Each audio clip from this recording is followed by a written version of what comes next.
TRS Clips, that one channel where you get to explore the unexplored realms of knowledge.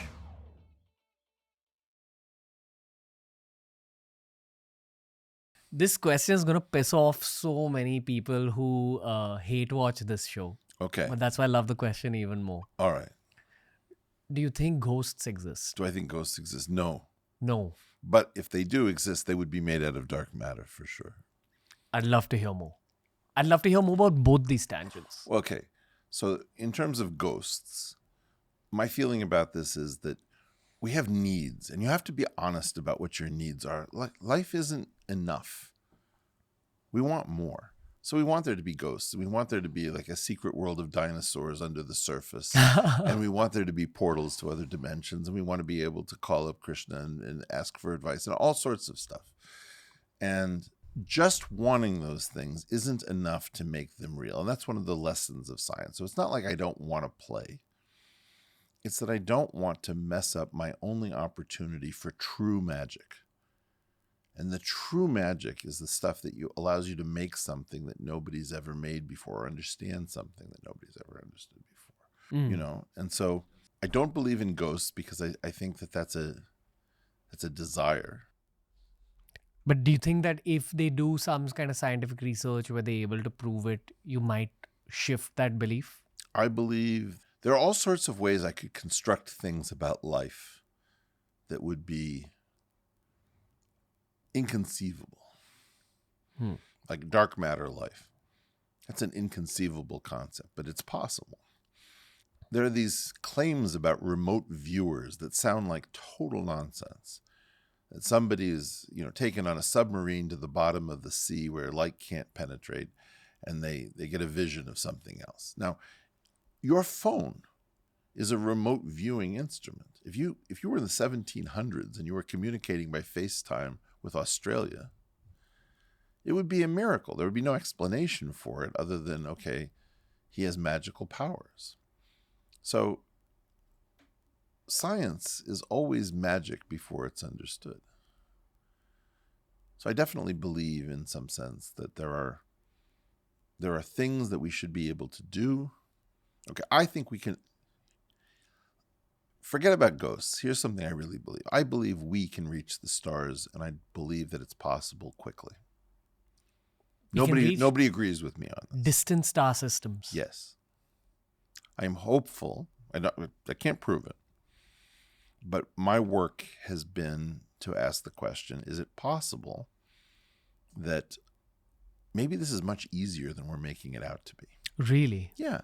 Is this related to wormholes? Like, is your solution related to wormholes? No. In a certain sense, it's the repudiation of wormholes. It's saying wormholes is a concept of Einstein. And so all of our dreams have been sort of crushed by Einstein because he has this incredible theory that tells us what we can't do. If we can go beyond Einstein, then we can talk about what we can do. So the metaphor that I like to use is pinch to zoom. So if you think about it, if you have a surface like an iPad and you do this, the picture suddenly changes scale. Now before, 2002, 2003, nobody had ever done that before. So whatever image was on your television screen, you couldn't do anything with it. What if nature has pinch to zoom in it? And if you want to go to a distant star, what you should first do is do a motion like this and shrink the apparent distance. Then you do a couple of swipes, and then you expand it out. Reality can be bent that way? That's what my research is in part about, which is showing that there are these extra degrees of freedom, and that it may be that we don't live in space-time at all, so we don't need wormholes, that we might have access to pinch to zoom. So we just don't know it. If we don't live in space-time, what do we live in? We live in something called the observerse, is my claim. Okay. So that's my entrance in the horse race to go beyond Einstein is called the observerse. So you think that we'd be able to build a device that would be able to pinch? That's my hope. But how do you build a device that big? Or do you even need a big Well, device? see, the problem with all the cool things that we want to do in Einstein's theory of relativity is it requires too much energy. To be able to travel that fast. Well, when you got up because you wanted to change the batteries, how did you do that? Use the energy again from food and sunlight. Yeah, but what was pulling on the other side? So there's everything that Ranveer has eaten and the sunlight. And then there's an entire planet going in the opposite direction trying to keep you in that chair. And you won. Doesn't make sense. That's so weak.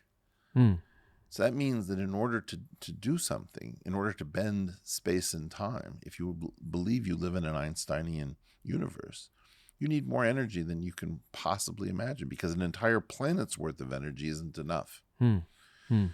So this is the idea that maybe we don't need anything remotely like that. Maybe we can do things that are cheap.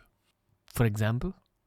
Pinch to zoom. That maybe if I don't know what the cost of pinch to zoom is, but imagine that in a new theory, it's energetically cheap to change the rulers by which we measure the distance to the stars. Okay, I have a silly question which might actually help with the understanding of these answers. Please. You know, when someone says that they study mathematics, Yeah. I've always questioned what they study specifically. Okay. Like, what does the study of mathematics entail? And does it lead you to a better understanding of the universe? Because they say that math is the language of the universe. Yes, it does lead to a much better understanding of the universe. That's the end goal. Yeah. But it's not even the universe of physical things. It's the universe of what is logically possible. Gotcha. So it's like our universe and every other universe you could possibly build. Thank you for consuming this clip, दोस्तों. अगर ऐसे ही और clips explore करने हैं तो इस channel के playlists को ज़रूर explore करना.